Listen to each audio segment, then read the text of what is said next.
The alarm on the bridge of the UES Dawnbreaker was not loud. It was a soft, steady chime, the kind that most crew members barely noticed after a year in deep space. But Captain Elena Voss heard it the moment it started, because she had trained herself to hear that exact chime above every other sound on her ship. It meant one thing: a signal had been found. She stood up from her chair and walked to the main screen. Her boots made a quiet sound on the metal floor. Around her, the bridge crew turned to look, one by one, the way people do when they feel something important is about to happen. "Report," she said. Lieutenant Tomas Cade, the ship's communications officer, leaned closer to his console. His fingers moved fast over the controls. "Captain, we're picking up a signal from a system 2 light-years ahead. It's weak, very weak, but it's structured, it's not noise." "Structured how?" "It repeats. Every 40 seconds. The same pattern. Over and over. It's been repeating for a long time, Captain. The signal is old. Really old." Elena felt a small chill run through her, the kind she always felt when she stood at the edge of something new. She had been a captain in the Terran fleet for 11 years. She had seen dead moons, broken stations, and the wreckage of old human colonies that had failed long ago. But an old signal, still repeating after who knew how many years, was different. Someone, or something, had wanted very badly to be found. "Put it on the main screen," she said. "Let's hear it." The bridge went quiet. Tomas pressed a button, and a strange sound filled the room. It was not a voice, not exactly. It was more like a song, made of numbers, high and low tones mixed together in a pattern that felt almost musical, but clearly built by someone who was trying to say something important. Dr. Priya Anand, the ship's chief science officer, stepped forward, her eyes wide. "Captain, that's not random, that's mathematics. Prime numbers followed by... I think that's a star map. Whoever sent this wanted anyone who found it to understand two things right away. First, that they were intelligent. Second, where they were. Can we translate the rest?" "Give me time. This could take hours, maybe longer." Elena nodded slowly. She looked at the star map glowing faintly on the screen, a small red dot blinking in a system none of them had ever explored. Human ships had only recently begun pushing this far out from Earth. The Terran fleet called this region the Edge, the last stretch of space before true unknown territory began. Nobody expected to find anything alive out here. Nobody expected to find an SOS. "Marcus," she said, turning to her first officer, "set a course for that system. Slow and careful. I want shields up and scanners running the whole way." First Officer Marcus Reyes, a broad-shouldered man with a calm, steady voice, gave a short nod. "Understood, Captain. Though I have to ask, are we sure we want to answer a call nobody's answered in who knows how many years? Could be nothing left alive out there. Could be a trap." "It could be both," Elena said. "But we're a fleet ship, not a coward ship. We don't ignore a call for help. Not ever. That's not who we are." Marcus smiled slightly, the kind of smile that said he had expected that answer, and respected it anyway. He turned to give the order. As the Dawnbreaker's engines hummed to life, and the stars outside the viewport began to shift, Elena sat back down in her chair.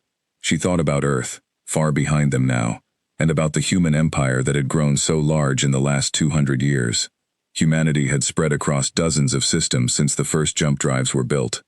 They had built colonies, fought a few wars, made a few peace treaties, and slowly turned into something bigger than any single nation had ever been. People back home called it an empire now, though most captains like Elena still thought of it more simply, as humanity growing up and reaching for the stars. But an empire, big as it was, still had edges, and at the edges, things were always stranger, and always more dangerous. 2 days later, the Dawnbreaker reached the system where the signal originated. What they found made the whole bridge go silent. There was no planet, not anymore. Where a world should have been, there was only a wide ring of broken rock and dust, spinning slowly around a dim star. Chunks of what might once have been cities floated among the debris, twisted and cold, catching faint starlight like broken glass. "My God," Marcus whispered. Priya's scanners worked fast, gathering data. "Captain, the debris field, it's not natural. This wasn't an asteroid strike or a solar event. Something took this planet apart, on purpose." Elena felt her stomach tighten. Weapons capable of destroying a whole world? Who has that kind of power? I don't know, Priya said. But whatever it was, it happened a long time ago. Centuries, maybe longer. The signal source isn't coming from the debris, though. It's coming from something else. A structure, still intact, orbiting the wreckage. Sending it now. Show me. The screen shifted, and a small shape appeared, drifting silently among the ruins. It was a station, old and pitted with age, but somehow still whole. Faint lights blinked along its surface, weak but steady, like a heartbeat that refused to stop. That's the source, Tomas said quietly. That's where the SOS is coming from. Elena looked at the small, stubborn light in the middle of all that destruction, and something in her chest tightened. Whoever had built that station had lost everything, their whole world. And yet they had still found a way to leave something behind, something that kept calling out for help long after they themselves were probably gone. Take us in close, she said. Marcus, prep a boarding team. I'm leading it myself. Captain, with respect, that station could be booby-trapped. Could be a tomb full of radiation. Could be anything. I know, Elena said. That's exactly why I'm going. If something happened to that world capable of doing this, I want the fleet to know first. From me. Not from a report written by someone who wasn't there. Marcus studied her for a moment, then nodded. He knew there was no point arguing once she had that tone in her voice. The boarding team consisted of 5 people: Elena, Marcus, Priya, Tomas, and a young security officer named Corporal Ines Duarte, who had a talent for staying calm no matter the situation, a trait Elena valued more than most. Their shuttle drifted quietly toward the old station, its metal hull darker and more scarred the closer they got. Elena could see now that the station was shaped strangely, all curves and spirals, unlike anything human engineers would design.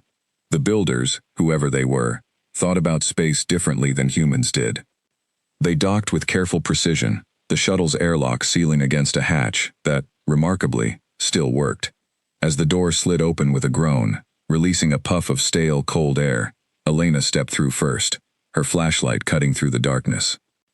Inside, the station was silent except for the low hum of the SOS signal, still repeating somewhere deeper within.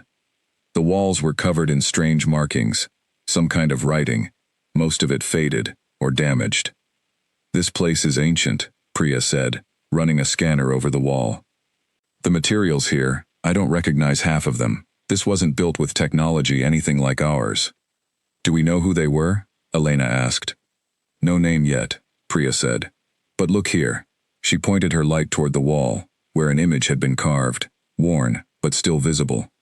It showed a tall, slender figure, with long limbs and large, gentle eyes, its hands raised, as if reaching for something out of frame. That's them, Tomas whispered. That's who lived here. They moved deeper into the station, following the sound of the signal. The corridors twisted in strange spiral patterns, and more than once Elena had the eerie feeling that the station itself had been built to feel less like a machine and more like something alive, something grown rather than assembled. Finally, they reached a large circular chamber at the center of the station. In the middle of the room stood a tall pillar of pale crystal, glowing faintly, pulsing in rhythm with the signal they had been chasing across the stars. This is it, Priya said, her voice hushed with awe. This is the source. Elena stepped closer, her flashlight lighting up the crystal from below. As she did, the pulses of light grew brighter, faster, as if the ancient machine somehow sensed that someone was finally there, listening. Tomas, Elena said, can you access it? Can we hear the full message? Tomas moved to the base of the pillar, connecting a small device from his belt to a socket that seemed designed to fit almost anything. I'm going to try. This tech is old, but the structure looks compatible, somehow. Almost like it was built to be found by many different kinds of hands. He worked in silence for several long minutes, while the rest of the team stood guard, weapons ready, eyes scanning the shadows.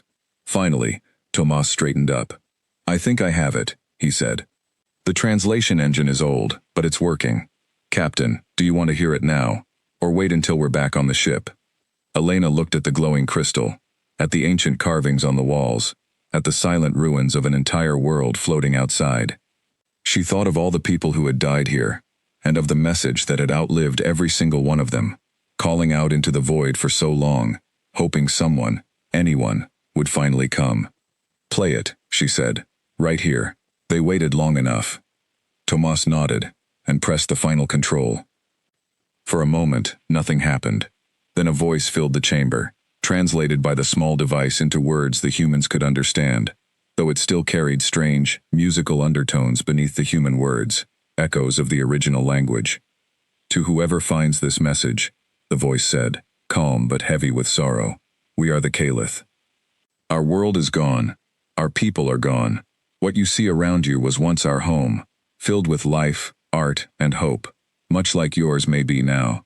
We do not send this message to ask for rescue. It is far too late for that.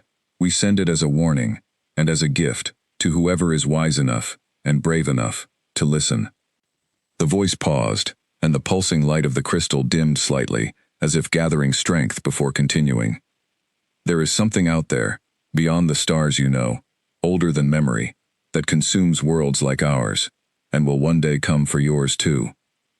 We call it only the silence, for that is what it leaves behind. We could not stop it, but we learned something of it before the end, and we have hidden that knowledge here, along with something we built in our final years, something that may give you a chance we never had.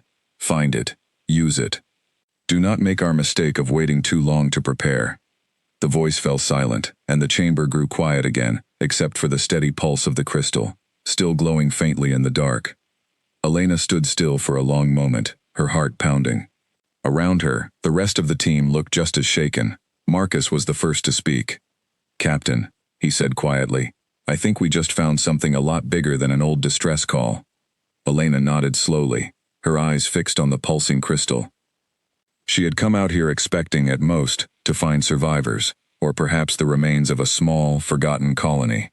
Instead, she had found the last words of an entire civilization, and a warning, meant not just for her ship, but for all of humanity. "Thomas," she said finally, "copy everything. Every word, every image, every scrap of data in this station. I want it all. Marcus, get the team ready to search deeper. If they hid something here for whoever came after them, we need to find it." "And if we do find it?" Marcus asked. Elena looked toward the small viewport at the edge of the chamber, where the ruins of the Caliph homeworld drifted silently among the stars, a graveyard for an entire people. "Then we bring it home," she said, "and we make sure Earth hears every word of that warning, before it's too late for us too." Outside, unseen and unheard, far beyond the edge of the debris field, something vast and silent continued its slow, patient journey through the dark, exactly as it had for longer than any living being could remember. It was not close, not yet. But it was coming, the way it always had, toward every light in the galaxy foolish enough, or hopeful enough, to still be shining. And on the bridge of a small human ship at the edge of known space, a message older than most human history had just begun to change everything. Elena Voss did not know it yet, standing in that ancient, glowing chamber. But the moment she chose to answer that old, tired signal, she had already changed the future of the entire human empire. The only question left was whether humanity would be wise enough to listen to a warning written by the dead, or whether they would repeat the same mistake that had turned a living world into nothing but dust and broken stone. For now, though, there was only the quiet hum of the crystal, the flicker of flashlights against ancient walls, and 5 human beings standing in the ruins of a civilization that had once dreamed just as big as their own, before the silence came and took it all away. The Dawnbreaker's mission had begun as a simple investigation of a strange signal. It was about to become something far greater, something that would reach all the way back to Earth, into the halls of the Terran Council itself, and change the course of the human empire forever. But that story was only just beginning. The search of the Caliph station took 3 full days. Elena kept her team working in shifts, never leaving the ruins unguarded, never letting her people forget how strange and important this place truly was.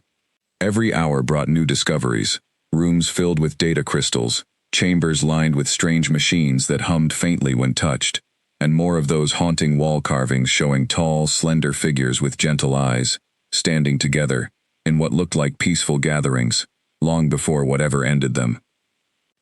It was on the 3rd day that Priya found the vault. She called Elena down to a lower level of the station, her voice tight with excitement over the comm. "Captain, you need to see this. I think we found what they meant. The gift." Elena arrived to find Priya standing before a heavy door unlike anything else in the station, thick and reinforced, covered in the same spiral markings as the walls above, but glowing faintly with a soft blue light.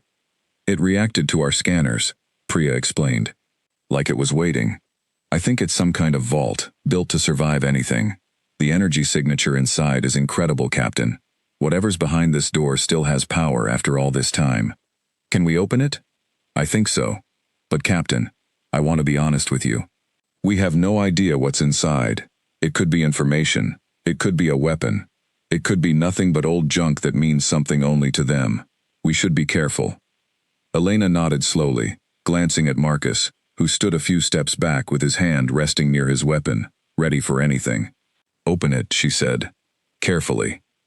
It took almost an hour of careful work, but eventually the ancient door slid open with a deep groan, releasing a rush of stale, cold air that had been sealed inside for longer than any of them could guess. Beyond it lay a small chamber, and in the center of that chamber sat a single object, a sphere, about the size of a human head, made of the same pale crystal as the pillar above, resting on a simple metal stand. "That's it," Priya whispered, stepping closer. "That has to be it." As she approached, the sphere began to glow, brightening slowly, as if sensing her presence. Then, softly, a voice spoke again, the same voice from before, though this time speaking directly, almost gently. "You have found what remains of our knowledge," it said. "This sphere holds everything we learned about the silence in our final years, its patterns, its weaknesses, and the defense we built too late to save ourselves. We give it to you freely, whoever you are, with only one request. Do not hide this knowledge away out of fear, or pride, or the hope that it might make you powerful above others. Share it, warn others. What took us can take anyone, and only together do any of you stand a chance." The voice fell silent, and the sphere dimmed slightly, waiting. Elena stood there for a long moment, feeling the weight of those words settle over her. She thought of Earth, of the Terran Council far away, of the politics and pride that so often shape decisions made by people in power. She wondered, not for the first time, whether humanity was truly ready for a gift like this, or whether it would become just another thing to fight over.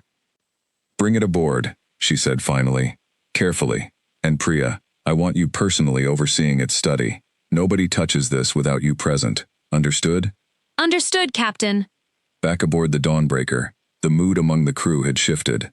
Word of what they had found spread quickly, and though Elena had asked everyone to stay quiet until she could report properly to Fleet Command, whispers moved through the ship anyway, as they always did. An ancient warning, a destroyed world, a weapon meant to save them all. Elena sat alone in her quarters that night, staring at the report she needed to send back to Earth. She had drafted it 3 times already, deleting each version, unsatisfied. It was not an easy thing to explain, not something that would fit neatly into the usual format of a fleet report. There was a knock at her door. It was Marcus. "Come in," she said. He stepped inside, holding 2 cups of coffee, and set one down in front of her without being asked. He had served with her for 6 years, long enough to know when she needed a distraction, however small. "Having trouble with the report?" he asked, settling into the chair across from her. "You could say that." Elena rubbed her eyes. "How do I explain this, Marcus? I don't just want to tell them we found aliens. I want them to understand what this means. That there's something out there that destroyed an entire civilization, and it's still out there somewhere, and that we now hold information that could either save us or get us killed even faster if we handle it wrong." Marcus was quiet for a moment, considering. "Tell them the truth," he said finally. "All of it. No sugar, no spin. Let the council decide what to do with it. That's not your job, Captain. Your job was to answer that signal, and you did. What happens next isn't on you." "It feels like it is," Elena admitted quietly. "I was the one who chose to open that door. I was the one who brought that sphere aboard. If something goes wrong because of it, then it'll be because someone else made a bad decision with what you gave them," Marcus said firmly. Not because you did the right thing by bringing home a warning that could save millions of lives. Don't carry guilt for choices that aren't yours to make. Elena managed a small, tired smile. You always know what to say. 11 years of practice, Marcus said, smiling back. Now finish that report, Captain. The sooner Earth knows what's out there, the sooner they can start preparing. The report reached Fleet Command 4 days later, carried by a fast courier ship, while the Dawnbreaker continued its slower journey back toward human space. Elena had included everything: the destroyed Calith homeworld, the ancient message, the sphere of knowledge now sitting safely in a secured lab aboard her ship, and the warning about the thing called the silence. She expected questions. She expected caution. What she did not expect was the response that came only 2 days later, marked with the highest priority clearance she had ever seen. Captain Voss, the message read, you are ordered to return the Dawnbreaker immediately to Earth Station Prime. The sphere and all related data are to remain under your personal security until arrival. This matter has been escalated to the Terran Council directly. Full debrief required upon return. Godspeed. It was signed by Fleet Admiral Renata Ose, one of the highest-ranking officers in the entire Terran fleet, someone Elena had only ever spoken to twice in her career, both times briefly. They're taking this seriously, Marcus said, reading the message over her shoulder. They should be, Elena replied. Set course for Earth Station Prime. Best possible speed. The journey home took 11 days. In that time, Priya worked almost without rest, studying the sphere and the data it held, slowly piecing together fragments of the Calith's final years. What she learned only deepened the sense of dread that had settled over the ship since their discovery. She called a meeting with Elena and Marcus on the 9th day, her eyes red from lack of sleep but sharp with focus. I think I finally understand what we're dealing with, she said, pulling up a series of images on the briefing room screen. The Calith called it the silence, but it's not one single thing. From what I can tell, it's some kind of ancient, self-replicating machine intelligence spread across countless systems, moving slowly, methodically, consuming resources, technology, sometimes entire populations, to fuel its own growth. A machine swarm, Marcus said grimly. Essentially, yes. But older, and far more advanced than anything humanity has built. The Calith believe it predates their civilization by thousands of years, maybe longer. It doesn't attack out of hatred or conquest. It simply expands, the way a fire spreads, consuming everything in its path without thought or mercy. And it destroyed their entire world, Elena said quietly. Their entire civilization, Priya corrected. Not just their homeworld. From what I can piece together, they had colonies across a dozen systems, all gone now. This message we found wasn't sent from their capital. It was sent from what might have been one of their last outposts, built specifically to preserve their knowledge and warn whoever came after them. The room fell silent for a long moment. Is there any good news in all of this? Marcus finally asked. Priya managed a small, tired smile. Actually, yes. The Calith weren't completely helpless. In their final years, they developed something they called a ward, a kind of defensive technology that could, temporarily at least, disrupt the silence's ability to spread and consume. It wasn't enough to save them. They ran out of time, but the technology itself seems sound. If we can understand it, replicate it, maybe even improve upon it with our own science, we might have a real chance to defend ourselves, and possibly even help others do the same. Elena leaned forward, feeling a small flicker of hope for the first time since they had entered that silent, broken system. How long would it take to understand this ward technology well enough to build something like it ourselves? Months, at least, Priya admitted.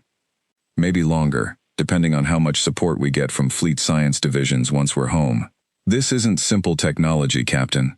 It's beyond almost everything we currently understand. Then we'd better make sure Earth gives you every resource you need, Elena said. Because if what the Calith said is true, we might not have forever to figure this out. 10 days later, the Dawnbreaker finally dropped out of faster-than-light travel, just outside Earth Station Prime, the massive orbital hub that served as the beating heart of the entire Terran fleet. Elena stood on the bridge, watching the familiar blue and green curve of Earth rotate slowly below the station, feeling a strange mixture of relief and dread settle over her. She had left on a simple, routine patrol mission. She was coming back with a warning that could reshape the future of every man, woman, and child living on that planet below. "Captain," Tomas said from his console, "we're being hailed. It's Fleet Admiral Osei. She's requesting to speak with you personally, before we even dock." Elena straightened her uniform and nodded. "Put her through." The screen flickered to life, showing the stern, composed face of Admiral Osei, a woman known throughout the fleet for her sharp mind and even sharper honesty. "Captain Voss," she said, her voice calm but serious. "Welcome home. I've read your report. Several times, actually. The Council is deeply concerned and deeply divided on how to proceed." "Divided how, Admiral?" Osei's expression tightened slightly. "There are some on the Council who believe this ward technology could give humanity a significant military advantage, not just against this silence you've described, but over other species we may encounter in the future. They want to study it in secret, keep it purely under fleet and Council control." Elena felt a cold knot form in her stomach. "That's exactly what the Caliph warned us against, Admiral. They specifically said not to hide this knowledge away, out of fear or pride." "I know," Osei said quietly. "I agree with you, Captain, for what it's worth. But I'm only one voice on the Council, and this decision goes far beyond my authority alone. That's why I need you to come to Earth in person, as soon as you dock. The full Council wants to hear this report directly from you, not filtered through pages and data files.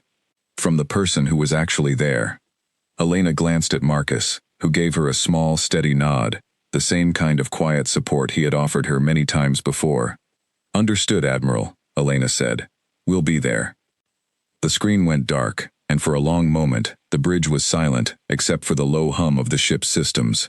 "Well," Marcus said finally, breaking the silence, "looks like the real fight is just beginning.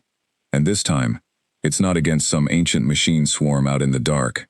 It's against our own people, arguing over what to do with a warning meant to save all of us." Elena stared out at the slowly turning shape of Earth below, thinking of the ruined Caliph homeworld, of the desperate final message left behind by a civilization that had run out of time. She thought of the sphere now resting safely in her ship's secured lab, holding knowledge that could either save humanity or become the very thing that tore it apart from the inside, depending on how wisely, or foolishly, it was used. "Then we'd better be ready," she said quietly, "because I didn't come all this way to watch us make the same mistake the Caliph did." Behind her, the massive shape of Earth Station Prime grew larger on the view screen, as the Dawnbreaker moved slowly toward the docking bay, carrying with it a warning that was about to change the direction of the entire human empire, whether the people in power were ready for it or not. The Terran Council chamber was unlike anywhere else Elena had ever stood. It sat at the very top of Fleet Headquarters in New Geneva, a wide circular room ringed with tall windows that looked out over the city below, and, beyond that, the wide blue curve of the ocean stretching toward the horizon. Around the center table sat the 12 members of the Council, representatives from every major region of Earth and its closest colonies, the people who, together, guided the direction of the entire human empire. Elena had testified before smaller boards before, reporting on patrol incidents or minor first contact protocols. She had never stood before the full Council. Her palms were damp as she walked to the center of the room, carrying a small case that held a copy of the data from the sphere, though the sphere itself remained secured aboard the Dawnbreaker under heavy guard. "Captain Voss," said Councilwoman Amara Bell, the current chair of the Council, an older woman with sharp eyes and a calm, measured voice. "Thank you for coming. We have read your report. Now we would like to hear it directly from you, in your own words, before we proceed to discussion." Elena took a slow breath and began. She told them everything: the signal, the destroyed Caliph homeworld, the ancient message, the sphere of knowledge, and the warning about the silence, the ancient machine intelligence that had consumed an entire civilization. She spoke clearly and carefully, careful not to add drama where none was needed. The truth itself was dramatic enough. When she finished, the chamber was silent for a long moment. Then the questions began. "Captain," said Councilman Dmitry Orlov, a broad-shouldered man known for his cautious, defense-focused views, "you say this silence destroyed an entire civilization more advanced than our own. How can you be certain the Caliph were more advanced than us?" "Their technology suggests it, Councilman," Elena replied. Their station alone contained systems far beyond anything currently in fleet use. And more importantly, sir, they had colonies across a dozen systems. We have colonies in 6, and most of those are still young. If a species with that kind of reach and technology could be wiped out, I don't believe it's wise to assume we're somehow safer, simply because we haven't encountered this threat yet. A murmur went through the chamber. And this ward technology, said another council member, a younger woman, named Sophia Petrov, who represented the Mars colonies. You believe it could be replicated, used for our own defense? Our science team believes so. Given enough time and resources, Elena said. Dr. Anand, my chief science officer, is confident it's within our understanding, though it will take significant study. Then I believe the path forward is clear, said Orlov, leaning forward. We study this technology in secret, under strict fleet control, and we use it to strengthen our own defenses first. We are under no obligation to share something like this with other species we haven't even met yet, especially not before we understand its full military potential ourselves. With respect, Councilman, Elena said, feeling a familiar tightness rise in her chest. The Caliph specifically warned against that kind of thinking. Their message said clearly that hiding this knowledge away, out of fear or pride, was exactly the mistake that cost them everything. They believed only by sharing this warning, and working together with others, would any of us stand a real chance against something this old and this powerful. With respect, Captain, Orlov replied, his voice edged with steel. The Caliph are gone. Their strategy failed. Perhaps ours should be different. The chamber erupted into quiet arguments, voices overlapping as council members debated among themselves. Elena stood quietly in the center, watching the very people responsible for guiding humanity's future argue over the same question that had haunted her since the moment she first heard that ancient voice speak from the glowing crystal. Finally, Councilwoman Bell raised a hand, and the room slowly quieted. This is clearly a matter that will require more than a single session to resolve, she said. Captain Voss, thank you for your report. We will deliberate further and inform you and the fleet of our decision. In the meantime, the sphere and all related data will remain under joint council and fleet security. Aboard your ship, until further notice. Elena nodded stiffly. Understood, Councilwoman. As she turned to leave the chamber, she caught Admiral Osei's eye across the room. The older woman gave a small, almost imperceptible shake of her head, a silent warning that this was far from settled, and that the coming days would likely be difficult ones. Elena was not wrong to worry. Over the following 2 weeks, the council remained locked in fierce debate, and news of the discovery, despite official efforts to keep it quiet, began slowly leaking into wider fleet circles, and even, in fragments, into public media. Rumors spread quickly: an ancient alien warning, a destroyed civilization, a mysterious new weapon technology hidden somewhere within the fleet. Elena spent much of that time aboard the Dawnbreaker, docked at Earth Station Prime, overseeing continued research into the sphere alongside Priya's science team, now joined by several senior fleet researchers, assigned directly by the Council. Marcus handled most of the day-to-day ship operations, leaving Elena free to focus on what quickly became the most important task of her career. One evening, as she reviewed the latest research reports in her quarters, her door chimed. It was Priya, looking more tired than usual, but with a spark of excitement in her eyes that Elena had come to recognize as the sign of a genuine breakthrough. Captain, I think we've made real progress on the ward technology, Priya said, stepping inside and pulling up a series of diagrams on the small screen in Elena's quarters. It's not a weapon exactly, not in the way most people imagine weapons. It works more like a kind of field, a disruption pattern that interferes with how the Silence's machines communicate and coordinate with each other. Based on what the Caliph recorded, when properly deployed, it can create a kind of safe zone, a bubble where the Silence's swarm units lose the ability to function properly. So it doesn't destroy them?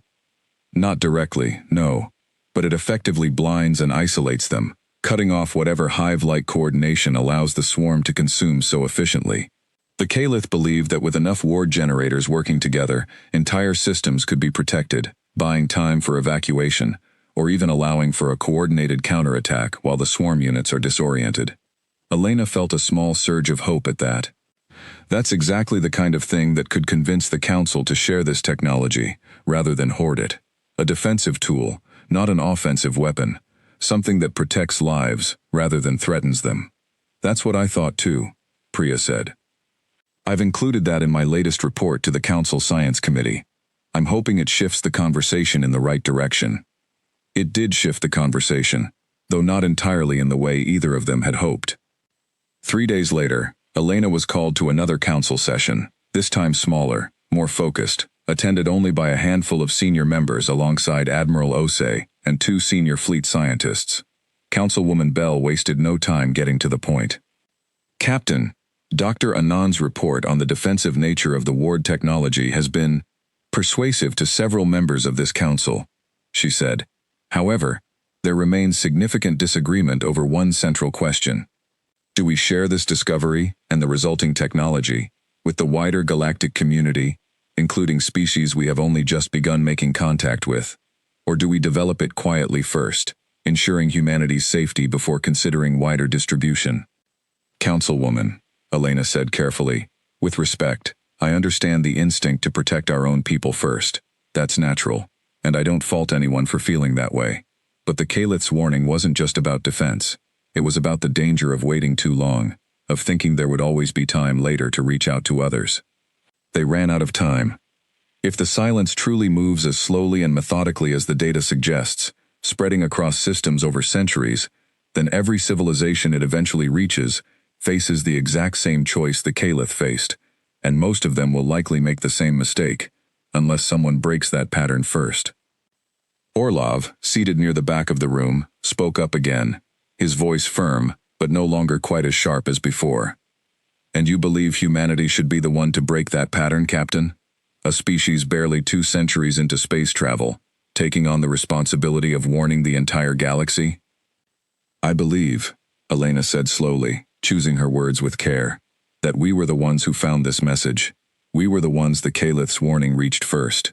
That doesn't mean the responsibility falls only on us, but it does mean we have a choice to make, right now, about what kind of empire we want to become. One that hides what it knows out of fear, hoping to protect itself alone, or one that reaches out, shares what it has learned, and tries to build something stronger than any single species could manage on its own. The room fell quiet for a long moment. Councilwoman Bell exchanged a glance with Admiral Osei, then looked back at Elena. That is, perhaps, the most important question facing this council in generations, she said finally. We will not decide it today, but your words will be remembered when we do, Captain Voss. The following weeks brought change, slow but unmistakable. Word of the Calith warning, and the debate surrounding it, spread further through fleet ranks, and eventually into public knowledge, despite the Council's best efforts at discretion. Public opinion, once the full story became known, leaned strongly in Elena's favor. People across Earth and its colonies, upon learning that an entire civilization had been erased by something still out there in the dark, did not want that knowledge hidden away in secret. They wanted to be warned. They wanted a chance to prepare, together, rather than face such a threat alone. Slowly, under mounting pressure from both public sentiment and a growing number of council members, swayed by Elena's testimony, the balance began to shift. Admiral Osei visited Elena aboard the Dawnbreaker one evening, carrying news that, for the first time since their return, felt genuinely hopeful. The council has reached a preliminary decision, she said, settling into a chair across from Elena, in the ship's small officers' lounge. They voted, narrowly, to begin limited outreach to nearby allied species, sharing the warning about the silence, along with early, incomplete data on the Ward technology. Full sharing of the complete Ward design remains under debate, but this is a start, Captain. A real start.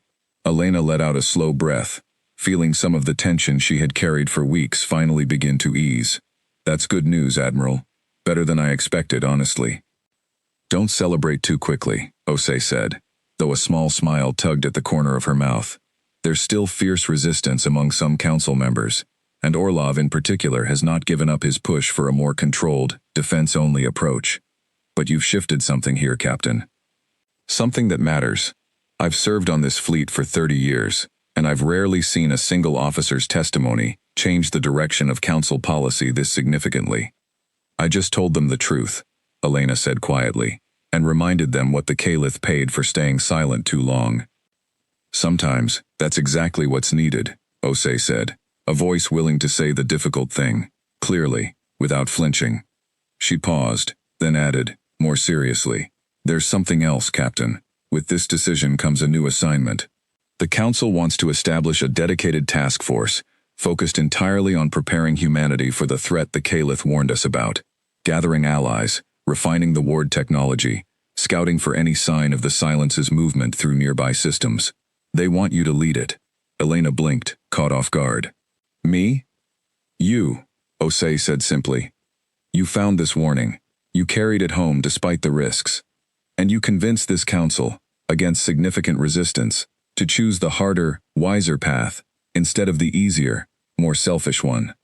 There's no one better suited to lead what comes next." Elena sat quietly for a long moment, looking out through the small viewport at the distant curve of Earth, thinking of the ruined Caliph homeworld, of the ancient voice that had spoken from the glowing crystal, warning whoever found it not to make the same mistake they had made. "Then I accept," she said finally.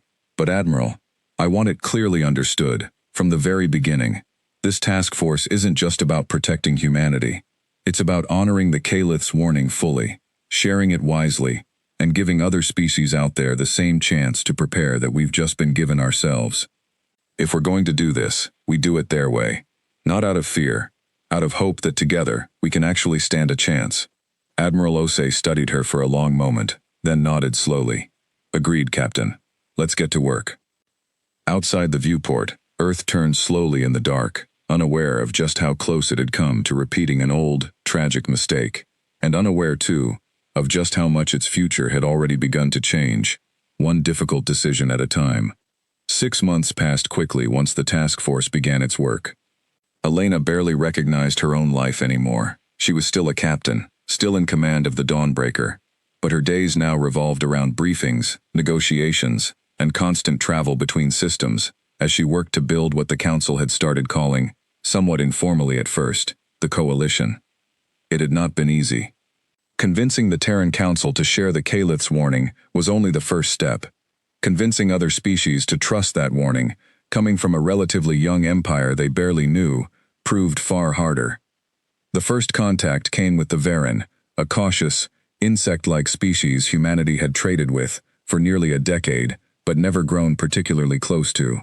Elena traveled personally to their homeworld, accompanied by Priya and a small diplomatic team, carrying with her a careful, respectful presentation of everything the Dawnbreaker had discovered. The Varan elders listened politely, asked careful questions, and ultimately remained skeptical. "Your evidence is compelling, Captain," their lead elder said through the translation device, "but you ask us to divert resources and attention toward a threat that has never touched our systems, based on the word of a species already gone. Forgive our caution." Elena had expected resistance, but it still stung. That evening, sitting alone in her quarters aboard the diplomatic shuttle, she found herself doubting, for the first time, whether the mission she had accepted was even possible. Marcus, as always, found her there, carrying 2 cups of tea instead of coffee this time, a small joke between them about trying something different when things weren't working. "Rough day," he said, settling into the seat across from her. "They don't believe us, Marcus. Or maybe they believe us, but they don't believe it's worth the risk of trusting a species they barely know. I understand it, honestly. If our positions were reversed, would we act any differently?" "Probably not, at first," Marcus admitted, "but Elena, you've only just started. Change like this doesn't happen after one meeting.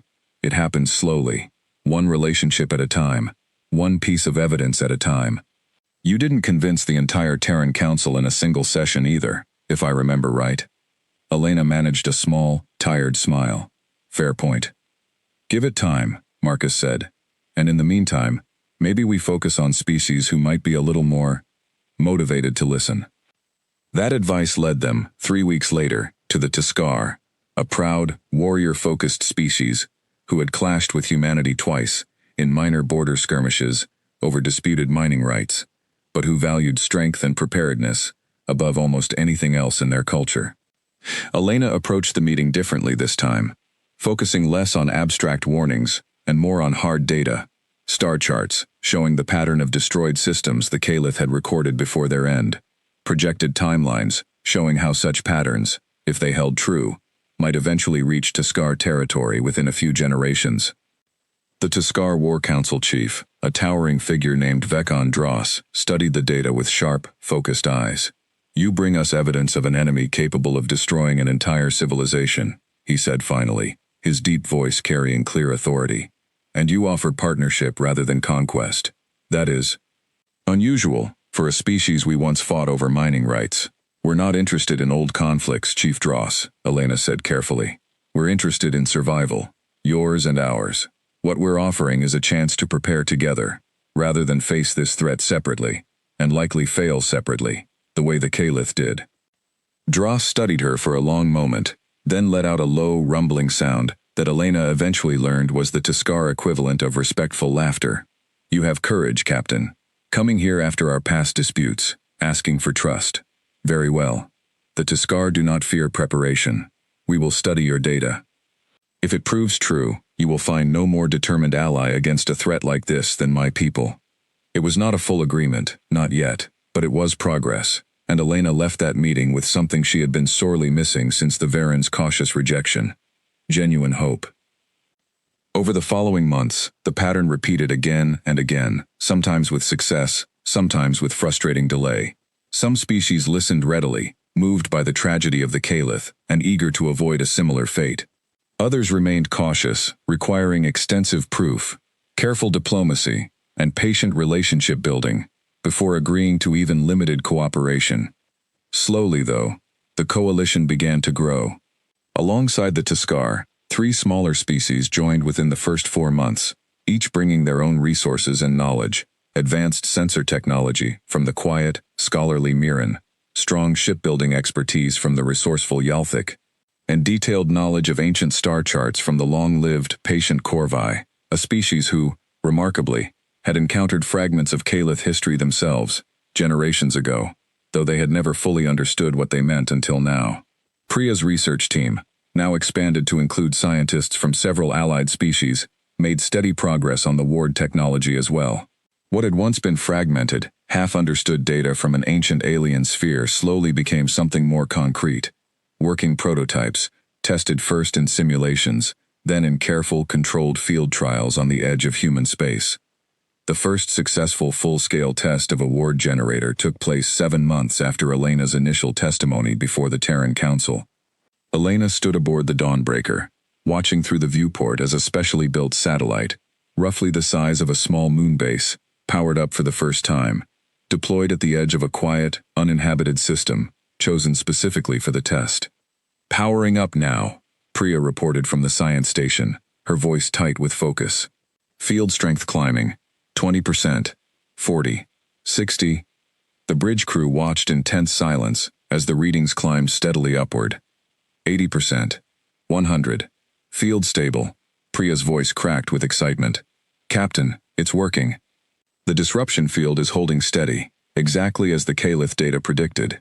A quiet cheer went through the bridge, the kind of restrained but heartfelt celebration that came from months of hard, uncertain work finally paying off.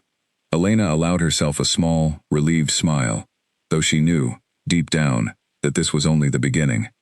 A single working prototype was a long way from the kind of coordinated, galaxy-wide defense network that would truly be needed if the Silence ever turned its attention toward the systems Elena now called home. It was during this period of steady, hard-won progress that the first real sign of danger arrived. The message came not from any coalition member, but from a small, independent trading outpost on the far edge of explored space, a place called Kesh Station, run by a mixed community of several minor species who valued neutrality above allegiance to any single power. The message was short, urgent, and deeply unsettling. "This is Kesh Station, requesting emergency assistance. Unknown machine entities have entered our system. Attempting to establish contact has failed. They are consuming everything. Please, if anyone receives this, we need help." Elena received the message personally, forwarded urgently from Fleet Command, less than an hour after it was first recorded. She read it twice, feeling a cold, familiar dread settle over her, the same dread she had felt standing in that silent, ruined Caliph station so many months ago. "Get me Admiral Osei," she said immediately, "and get Priya to the bridge, now." Within minutes, the bridge had assembled, the mood tense and focused. Osei's face appeared on the main screen, her expression grim. "Captain, I take it you've seen the Kesh Station message." "I have, Admiral. Coordinates match a system roughly 8 days' travel from our current position. That puts it dangerously close to several smaller coalition-aligned colonies." "I know," Osei said. "The Council is already meeting in emergency session. Captain, I need your honest assessment. Is this the silence?" Elena glanced toward Priya, who had been rapidly cross-referencing the Kesh Station's description against the Calith's ancient data. Priya looked up, her face pale. "The description matches almost perfectly, Admiral," she said. "Machine entities, consuming resources indiscriminately. No attempt at communication. Everything the Calith recorded about the early stages of a silence incursion.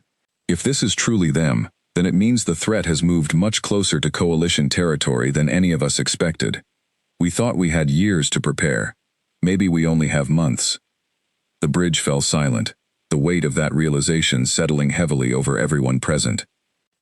"Admiral," Elena said finally, her voice steady despite the fear tightening in her chest.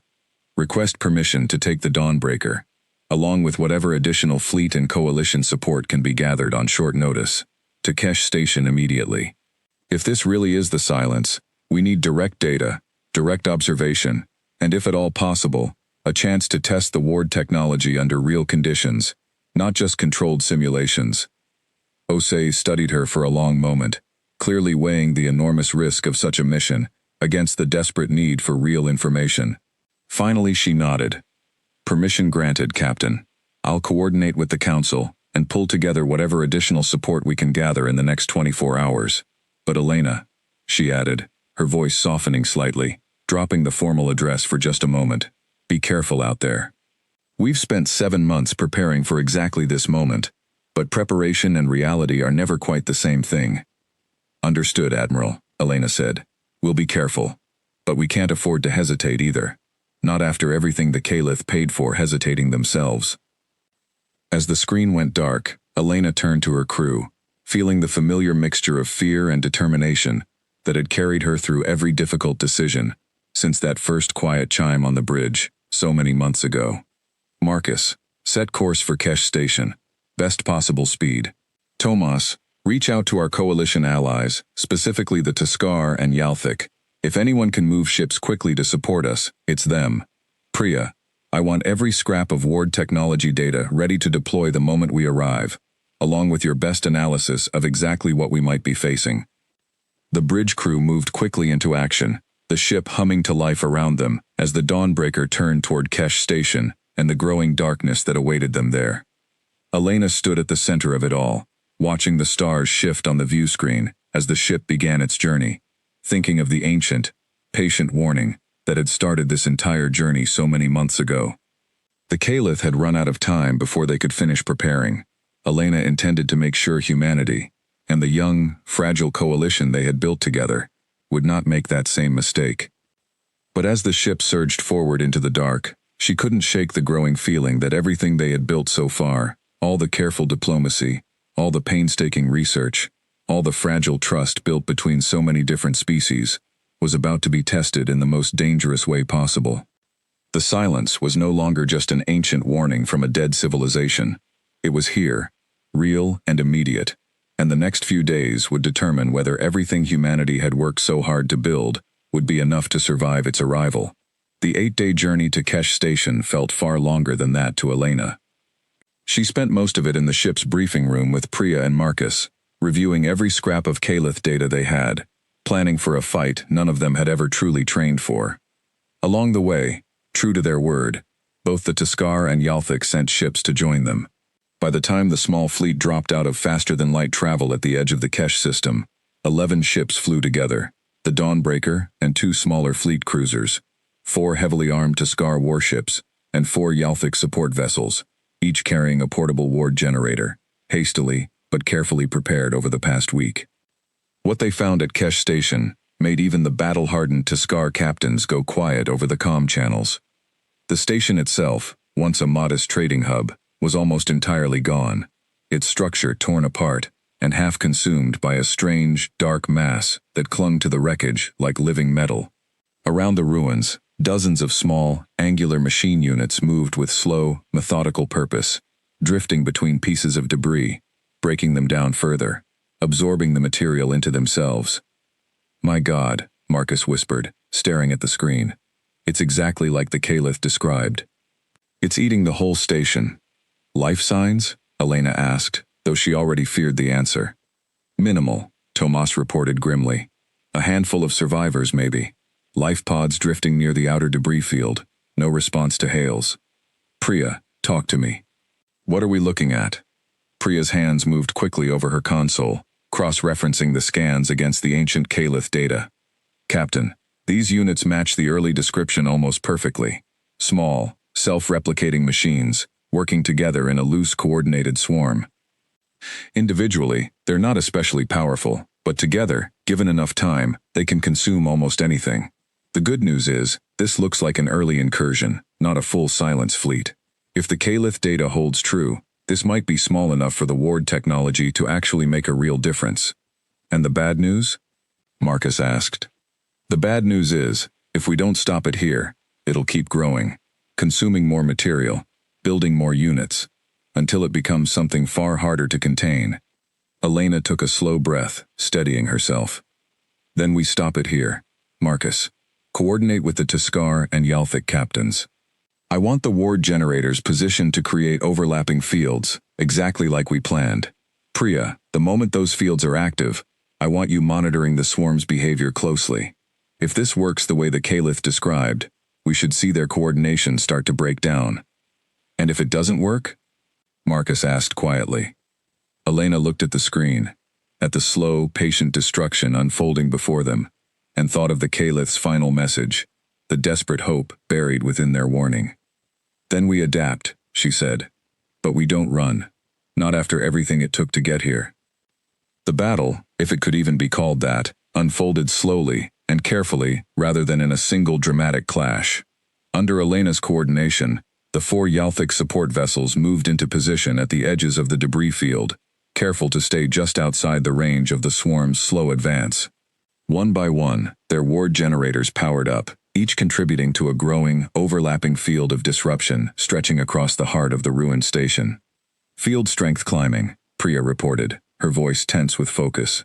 40%, 60. The swarm units are... "Captain, look at this. Their movement patterns are becoming erratic. I think it's working."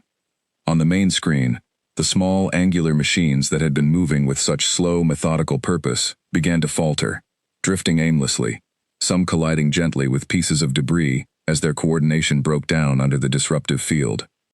"Tuscar ships, hold position and prepare for close engagement," Elena ordered over the fleet comm channel. "Once the field stabilizes, we move in to secure survivors and gather additional data. Do not engage the swarm units directly unless necessary. We don't yet know how they'll respond to combat." "Understood, Captain," Chief Dross's deep voice replied. "Tuscar ships holding position. Ready on your signal." The field held steady, strengthening slowly, as all 4 Ward generators reached full power together, and slowly, the chaotic drifting of the swarm units settled into something closer to stillness, as if the machines had simply lost the ability to function without whatever silent coordination normally guided them. "Captain," Priya said, her voice filled with quiet amazement. I think we actually did it. The swarm's completely disrupted within the field radius. This is exactly what the Caliph described. But we're actually seeing it work. In real conditions, for the first time in who knows how long." Elena felt a wave of relief wash over her, so strong it nearly made her knees weak. 7 months of careful, painstaking work, built on a warning left behind by a civilization that had run out of time to save themselves, had just proven itself in the most direct way possible. "Good work, everyone," she said, allowing herself a small, tired smile. "Marcus, coordinate rescue teams for the survivors. Priya, I want full data collection on everything we're seeing here. This is exactly the kind of proof we need to bring back to the Coalition, and to any other species still hesitant to believe what we've been telling them." The rescue operation took the better part of 2 days. In the end, they recovered 37 survivors from Kesh Station, exhausted, traumatized, but alive, thanks to the ward technology that had, for the first time, proven itself capable of holding back the Silence's advance, even if only temporarily, even if only on a small scale. As the fleet prepared to return home, carrying both survivors and invaluable new data, Elena stood once more on the Dawnbreaker's bridge, watching the quiet, still ruins of Kesh Station fade behind them on the view screen.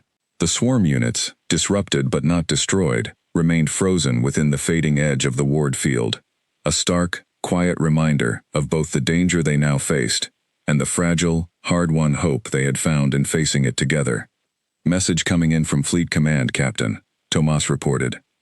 Priority channel, it's Admiral Osei. Put her through. Osei's face appeared on the screen, and for once, Elena saw something in the older woman's expression she hadn't seen before. Open, unguarded relief. Captain Voss. We received Dr. Anand's preliminary data feed. I have to say, in 30 years of fleet service, I don't think I've ever been so glad to see a mission succeed. It wasn't a full victory, Admiral, Elena said carefully. The swarm units are disrupted, not destroyed. We'll need much stronger, more permanent solutions if we're going to face something on a larger scale. I understand that, Osei said. But Captain, do you understand what this means? Real, tested proof that the Calith's warning was true, and that their solution actually works? This changes everything. The council session is already underway. Word of Kesh Station has spread fast. And Captain, the resistance we faced before, from Councilman Orlov and others who wanted to keep this technology hidden and controlled, that resistance is crumbling fast. Nobody can argue against sharing this technology freely now, not after seeing 37 lives saved because of it. Elena felt a deep, quiet satisfaction settle over her, different from the tense relief of the battle itself. This was something steadier, something that felt, for the first time in months, like real hope for the future. Then let's make sure we don't waste this chance, Admiral, she said. Full technology sharing, full cooperation with every coalition member, and continued outreach to any species still hesitant to join us. If Kesh Station taught us anything, it's that we don't have the luxury of waiting for perfect certainty before we act. Agreed, Captain, Osei said. The Council will want you back on Earth as soon as possible, for another debrief. And Captain, I suspect this time, the reception will be considerably warmer than your first visit to the Council chamber. 6 weeks later, Elena stood once more in the wide, circular Terran Council chamber, though this time, the mood in the room felt entirely different from her first anxious testimony so many months before. The 12 council members listened closely as she reported on the events at Kesh Station, the successful test of the ward technology, and the growing strength of the coalition they had worked so hard to build. When she finished, Councilwoman Bell rose from her seat, her expression warm, with something Elena hadn't expected to see directed at her, genuine pride. Captain Voss, Bell said, 7 months ago, you stood in this chamber and asked us to choose the harder, wiser path, rather than the easier, more selfish one. Many of us, myself included, were uncertain whether that path would truly serve humanity's best interests. Today, thanks to your leadership, and the courage of everyone who served alongside you, we have real proof that it does. The Council has voted, unanimously this time, to fully commit to the coalition effort, sharing ward technology freely, with all willing allies, and continuing outreach to any species who might face this threat in the future. A quiet round of applause moved through the chamber, and even Councilman Orlov, seated near the back, offered Elena a respectful, if somewhat reserved, nod. There's something else, Captain, Bell continued. In recognition of everything you've accomplished, the Council has voted to formally establish a new branch of the fleet, dedicated entirely to coalition defense and outreach efforts, what will officially be known as the Calith Accord Fleet, in honor of the civilization whose final warning changed our future so completely. We would like you to serve as its founding admiral, Captain Voss, if you're willing to accept. Elena stood quietly for a long moment, feeling the full weight of that offer settle over her. She thought of the quiet, patient chime that had started this entire journey, of the ruined Calith homeworld, of the ancient voice speaking from a glowing crystal, asking only that its final warning not be wasted. She thought of Kesh Station, of 37 survivors alive because humanity had chosen, in the end, to listen. I accept, Councilwoman, she said finally, her voice steady and clear. "But I want it understood. From this moment forward, this isn't just a human fleet division. It belongs to everyone willing to stand together against what's coming. The Tuscar, the Yalthic, the Miran, the Corvi, and anyone else brave enough to join us." That was the Calith's final wish, and it's one I intend to honor fully, for as long as I serve. Councilwoman Bell smiled, a genuine, warm smile that spread through the rest of the chamber as the council members rose, one by one, in quiet, respectful applause. Months later, aboard the newly commissioned flagship of the Calith Accord fleet, a vessel far larger and more advanced than the old Dawnbreaker, Admiral Elena Voss stood on the bridge, watching a wide formation of Allied ships gather in orbit above Earth. Human cruisers alongside Tuscar warships, Yalthic support vessels, and dozens of smaller ships from species who had only recently agreed to join the growing coalition, drawn by the proof of Kesh Station and the promise of shared strength against a threat too large for any single species to face alone. Marcus, now serving as her second-in-command aboard the new flagship, stepped up beside her, following her gaze out toward the assembled fleet. "Quite a sight, isn't it? Never thought I'd see the day humanity led something like this." "Neither did I," Elena admitted quietly. "But I think, in the end, that's exactly what the Calith hoped for. Not that we'd have all the answers, or that we'd be strong enough to fight the silence entirely on our own. Just that we'd be wise enough to remember their warning, and brave enough to build something stronger than fear." Priya joined them a moment later, carrying a small data pad, her expression thoughtful. "Admiral, latest scans from the Coalition border stations show no further sign of silence activity since Kesh Station. It seems that incursion really was an early, isolated cluster, not a larger advance." "For now," Elena said, "but we both know that won't last forever. The Calith's data made that much clear." "Then we'll be ready," Priya said simply. "All of us, together, next time." Elena nodded slowly, turning her gaze back toward the wide formation of Allied ships gathered above Earth, a living symbol of everything that had changed since a quiet, patient signal first reached her ship, so many months ago, at the edge of known space. The human empire that had sent her out on a routine patrol mission no longer quite existed in the same form. In its place stood something new, something built not on conquest or isolation, but on a promise made to a civilization long gone, and kept, at last, by those wise enough to listen. Far beyond the edges of coalition space, somewhere in the vast, patient dark, the silence continued its slow, ancient advance, exactly as it always had, but for the first time in longer than anyone could remember, it was no longer advancing unopposed. Somewhere out there, other worlds still waited, unaware of the warning that had already reshaped an empire, unaware of the growing alliance now standing ready to answer, this time, before it was too late. And on the bridge of her new flagship, Admiral Elena Voss watched the stars, remembering the quiet chime that had started it all, and the ancient voice that had asked only to be heard. It had been heard, and because of that, everything, for humanity and for all who stood beside them now, had changed forever.